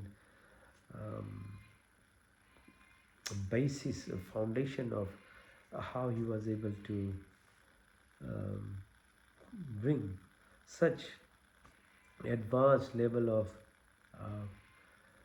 behavioral change society, to move on to fairness, equality, with social reforms, women, girls, removing any types of social evils that were there. It was always there in India thousands of years prior to that, before the breakdown in the system, but to bring back when the prevailing 2000 years of what was happening is not easy, and it's still easy, it's not easy even now, when there's so much of transparency and democracy and system of living is much better. Imagine at that time. So there's many points of learning that we can actually take from the life of this man, Mool Shankar, who he was to Maharishi Swami Dayanand Saraswati. So thank you for joining today. We'll meet again next week. Om Shanti, Shanti, Shanti.